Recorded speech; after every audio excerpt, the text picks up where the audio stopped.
नदेखिएको दृश्य हेर्न, निर्मल खोलाको कलकल आवाजबाट जीवनमा केही ऊर्जा भर्न, हिमाल जस्तै अतल र आत्मविश्वासी बन्न र यी रहस्यमय पलहरूको यात्रा चित्रण गर्न।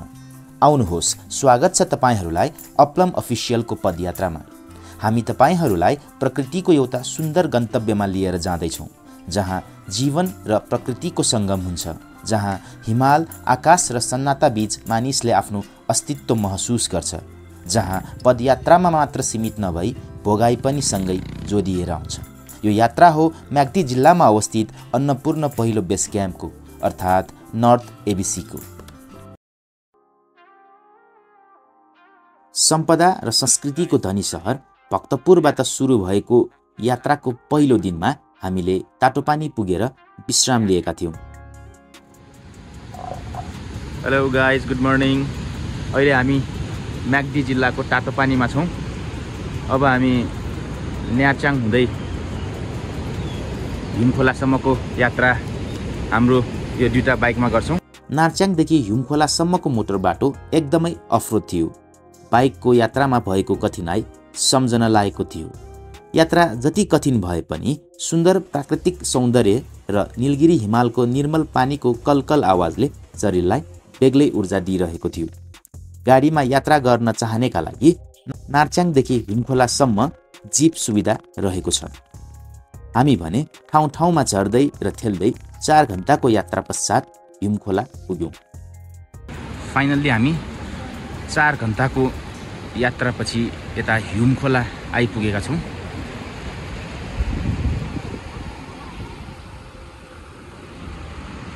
नर्थ एबिसी जाने पदयात्रीहरूको भिड एकदमै छ यता।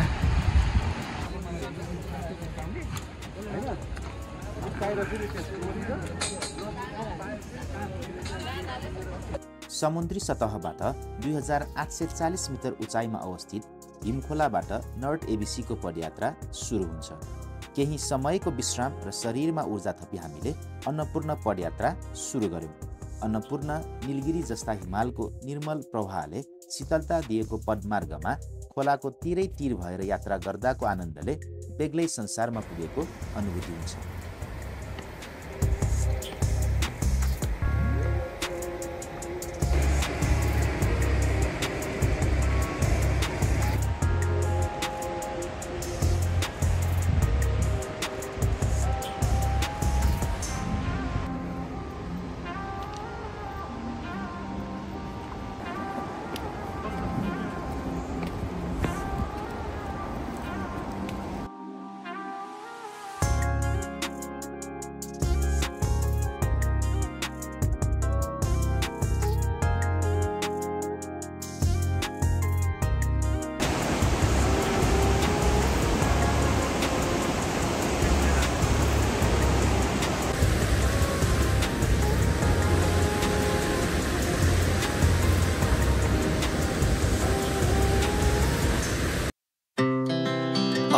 Speed to the city streets, we began to feel the fire.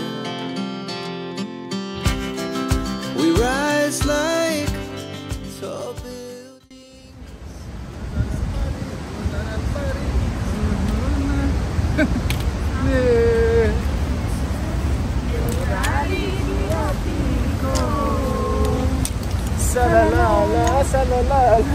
माया भरी मन भरी Wanna dance to the light, pull the stars from the sky, just two hearts running wild. Never sleep, never stop. As we shout from the top, we're gonna be two hearts running wild.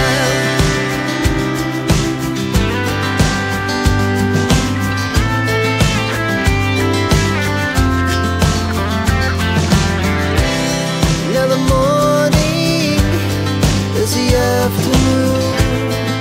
We lay awake in bed. The laughs so loud as the hours pass. We're gonna do it all again.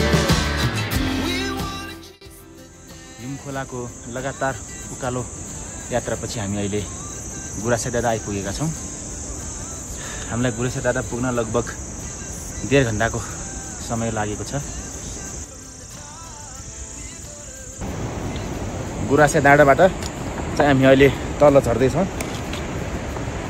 निरन्तर उकालो यात्रापछि तल झर्दाखेरिको रमाइलो चाहिँ बेग्लै छ नि है। कस्तो भइरहेछ? रमाइलो भइरहेछ। रमाइलो मात्र कि अति रमाइलो? धेरै रमाइलो।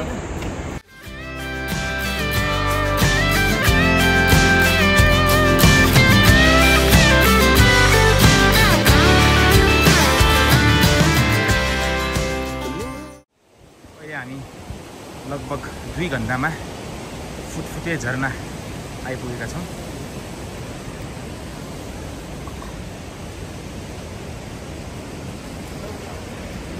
फुटफुटे झरनामा तपाईँहरूले विश्राम स्थलहरू पनि पाउन सक्नुहुन्छ।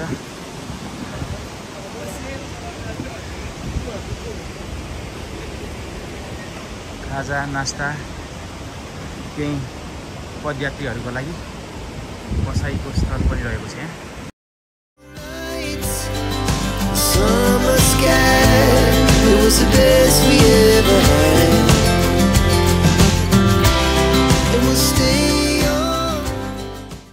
ओकाली ओलाली हालुमा भन्ज्याङने चौतारीहरूमा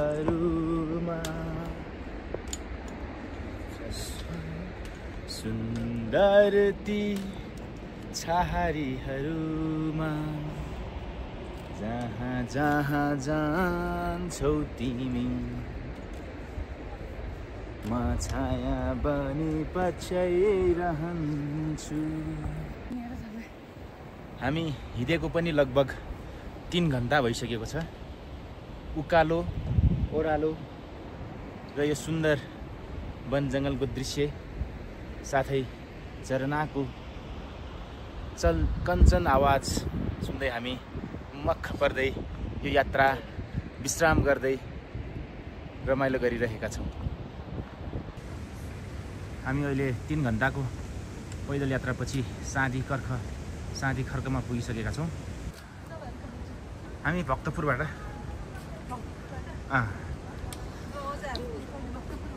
भक्तपुर बस्नुहुन्छ? बोल्नुहुन्न होला है?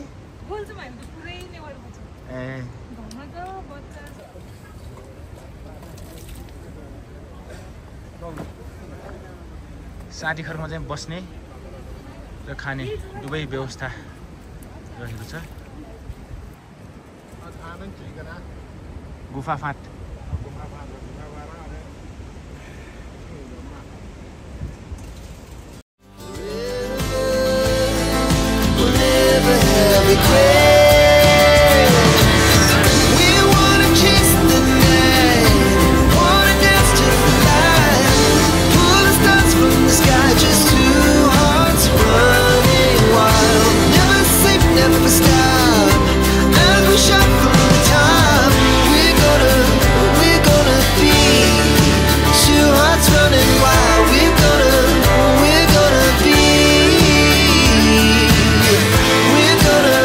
We're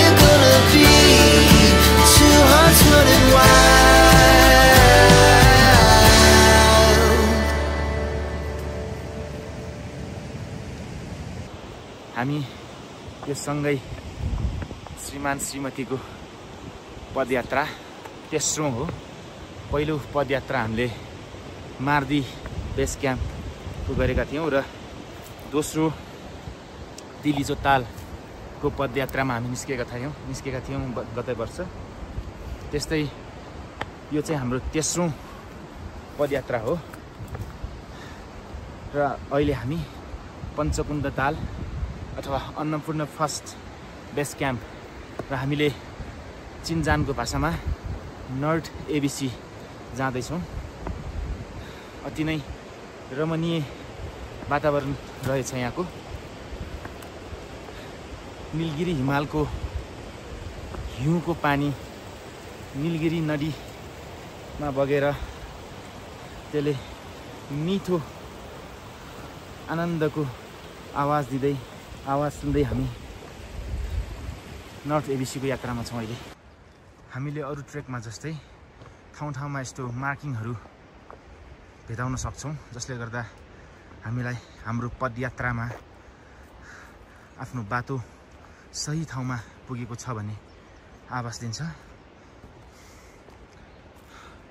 हामी 4.5 घन्टाको पदयात्रापछि अहिले गुफा फाँटमा आइपुगिसकेका छौँ। यहाँ पनि पदयात्रीहरूलाई खाना र बस्नेको व्यवस्था रहेको छ। अहिले 3:30 भएको छ, त्यही भएर हामी अगाडि नै लाग्छौँ।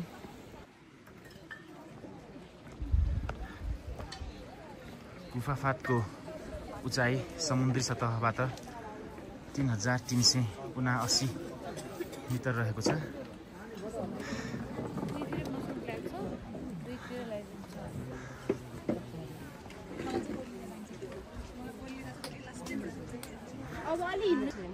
गुफा फाँटभन्दा अगाडिको क्याम्प हाम्रो बुस्केट मेला भन्ने क्याम्प रहेको छ। सन् 1950 मा एक फ्रेन्च पर्वतारोही मौरिस हर्जोगले यही पदमार्ग हुँदै विशाल अन्नपूर्णको शिखारोहण गरेका थिए। तत्कालीन 8000 भन्दा माथिको हिमाल चढ्ने उनी पहिलो पर्वतारोही भएका थिए। साथै यस पदमार्गलाई मौरिस हर्जोग पदमार्ग भनेर पनि चिनिने गर्दछ।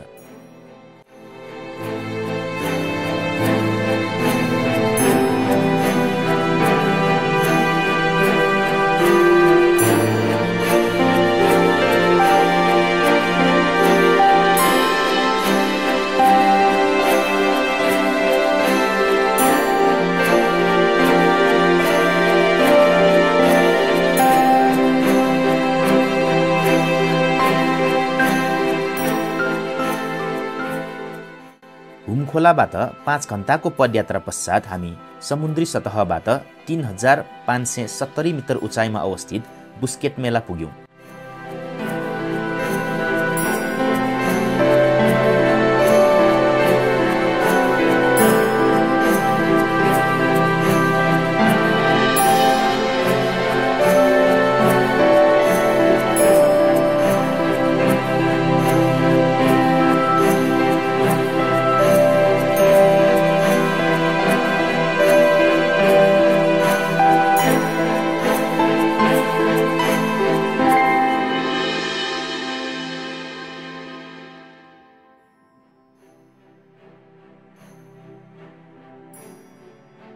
बुस्केट मेलादेखि पञ्चकुण्डसम्मको पदयात्रा 3 देखि 4 घन्टाको भएकोले हामी भोलि बिहानै 3-4 बजे नै पदयात्रा सुरु गर्ने गरी त्यस दिन समयमै विश्राम लियौं।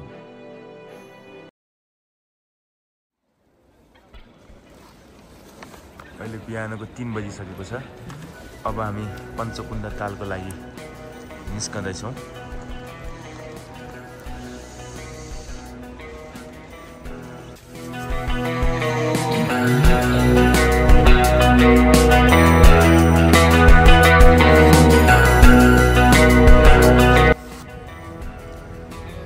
बिहानै चारपीमा यस्तो लाइन छ।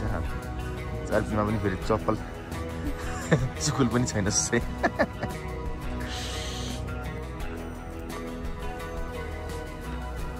हाम्रो पदयात्राको दोस्रो दिन अहिले बिहान 3:30 बजे हामी पञ्चकुण्ड तालको लागि निस्कँदैछौँ।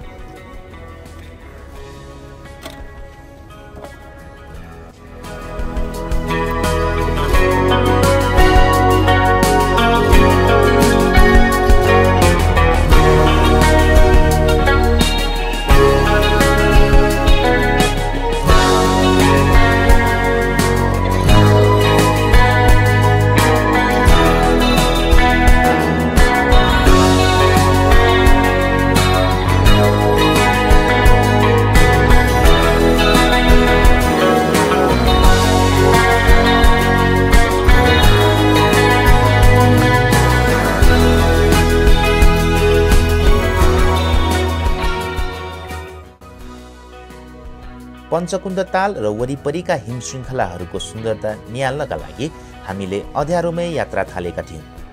अँध्यारो यात्रामा केही कठिनाई भए तापनि बिहानीको उज्यालोले पञ्चकुण्ड ताललाई आफ्नो आँखा सामुन्ने ल्याउँदा शरीरले पुरै थकान भुलेको थियो। हामीलाई पञ्चकुण्ड तालसम्मको यात्राका लागि बुस्केट मेलाबाट 3 घण्टाको समय लाग्यो।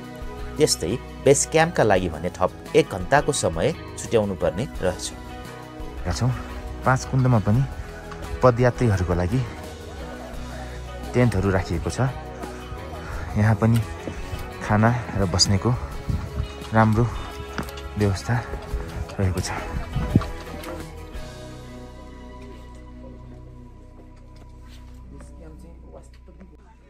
पञ्चकुण्ड धाम समुद्री सतहबाट 4050 मिटर उचाइमा रहेको छ।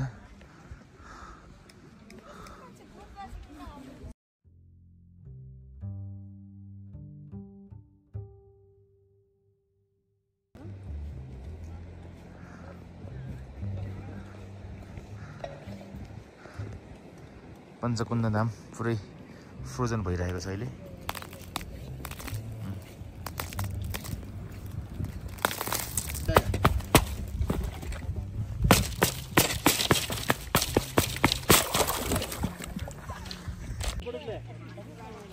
आफै त जाउँला हो हुँगा वो एभलान्स वेयर गानी जुलो रो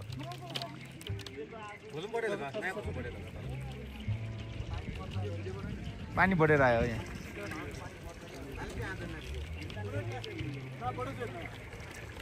हुँगा नाया बढे जेवला नि ऊ माने हुँगा नाया बढे जेवला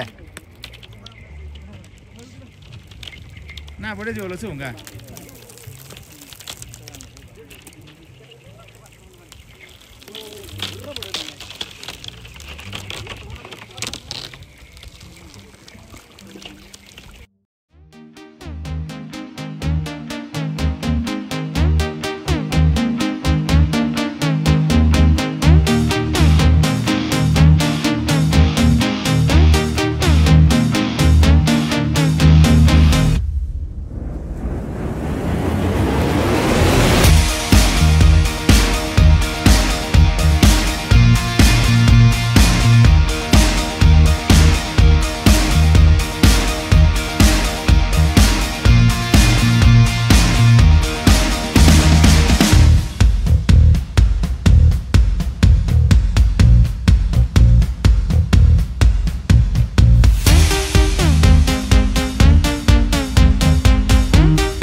अन्नपूर्ण हिमालको फेदमा रहेको पञ्चकुण्ड ताल समुद्री सतहबाट 4050 मिटर उचाइमा अवस्थित रहेको छ।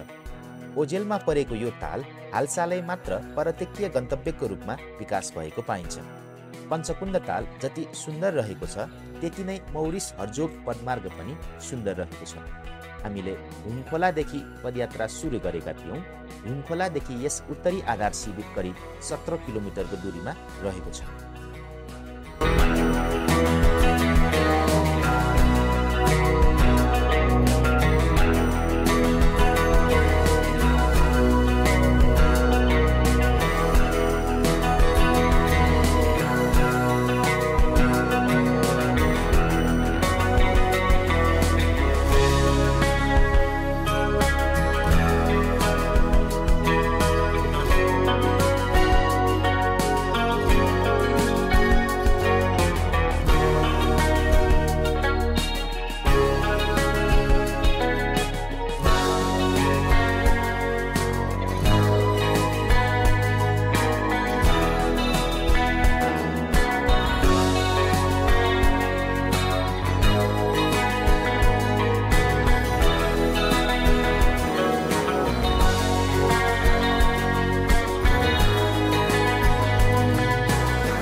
बिहानै हिम श्रृङ्खलाको मनमोहक दृश्यलाई निहाल्न पाउनु र यसैमा केही समयको आनन्द लिन पाउनुले हाम्रो यात्रालाई सार्थक बनाएको थियो।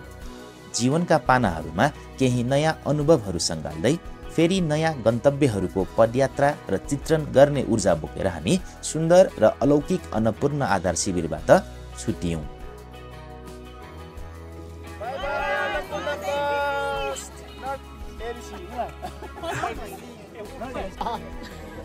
Recording, it's recording. Annapurna post calling. So, Annapurna first calling.